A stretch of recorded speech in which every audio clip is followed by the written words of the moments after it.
नमस्कार, आदाब, सत श्री अकाल। आपका आरएस न्यूज़ में बहुत बहुत स्वागत है। तो चलिए देखते हैं देश दुनिया की बड़ी खबरें। राजस्थान में सियासी घमासान। विधानसभा स्पीकर सीपी जोशी ने हाईकोर्ट के आदेश को सुप्रीम कोर्ट में चुनौती दी है। कहा, बागी विधायकों को कारण बताओ नोटिस भेजने का हक है। राजस्थान में सियासी घमासान का आज 13वां दिन। विधानसभा स्पीकर सीपी जोशी ने हाईकोर्ट के आदेश को सुप्रीम कोर्ट में चुनौती दी है। इससे पहले प्रेस कॉन्फ्रेंस में उन्होंने कहा कि स्पीकर को बागी विधायकों को कारण बताओ नोटिस भेजने का हक है। पूर्वी चंपारण में 9 जगह टूटा तिलावे नदी का बांध।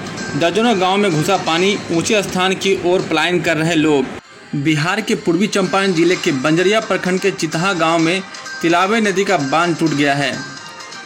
एक जगह बांध टूटा, इसके बाद बुधवार दोपहर तक 9 जगह बांध टूट गया। बांध टूटने से पानी बंजरिया प्रखंड के दर्जनों गांव में घुस गया है। लोग अपने सामान के साथ ऊंचे स्थान की ओर पलायन कर रहे हैं। जिला प्रशासन और जल संसाधन विभाग के अधिकारी बुधवार दोपहर तक बांध तक नहीं पहुंच सके। अधिकारियों ने वाहन से जाने की कोशिश की, लेकिन चारों तरफ पानी फैलने के चलते उन्हें लौटना पड़ा। इसके बाद नाव की व्यवस्था की गई, तब जाकर अधिकारी मौके पर पहुंच सके। वहीं दरभंगा में बाढ़ पीड़ितों को तेजस्वी ने भोजन बांटा। राजद का आरोप, राहत के नाम पर घोटाला कर रही है सरकार। भारत की anti tank guided missile Dhruvastra का हुआ सफल परीक्षण। भारत ने हाल ही में ओडिशा के एकीकृत परीक्षण रेंज ITR से 3rd generation anti tank guided missile Dhruvastra का सफल फ्लाइट ट्रायल किया। DRDO द्वारा विकसित यह प्रणाली दिन और रात समेत सभी मौसम में निशाना लगाने में सक्षम है।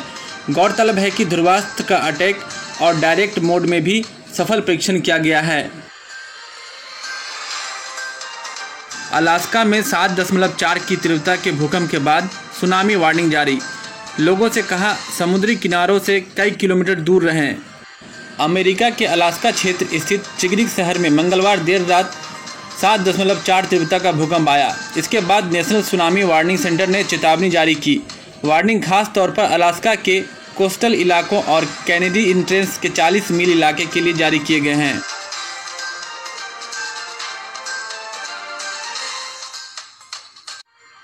भारत के खिलाफ चीन की आक्रामकता के लिए हिलेरी ने ट्रंप प्रशासन को ठहराया जिम्मेदार।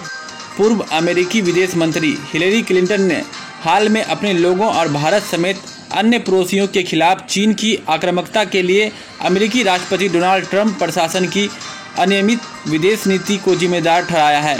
उन्होंने कहा, बेतुकी अनियमित विदेश नीति के साथ उनके राष्ट्रपति होने से चीन को ऐसा करने के ढेर सारे अवसर मिले हैं।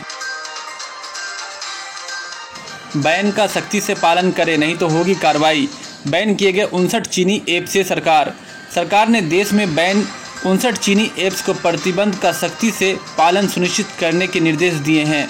साइबर कानून और ई-सिक्योरिटी के ग्रुप कोऑर्डिनेटर राकेश माहेश्वरी ने कंपनियों को ईमेल भेजकर चेतावनी दी है कि प्रतिबंध ऐप परिचालन कर रहे हैं तो वह IT अधिनियम के तहत अपराध है और उन पर दंडात्मक कार्रवाई हो सकती है।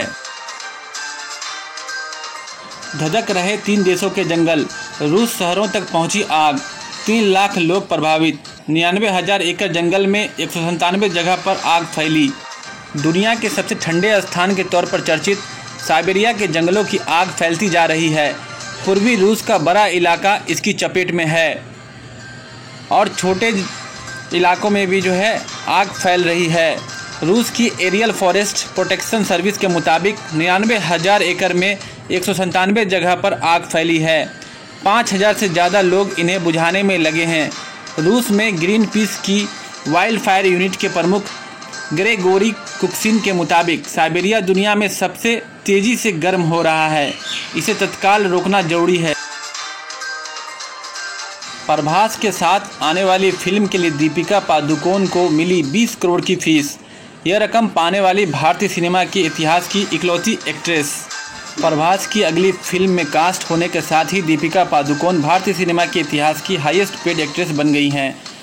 प्रभास की इस फिल्म की घोषणा 3 दिन पहले ही हुई है।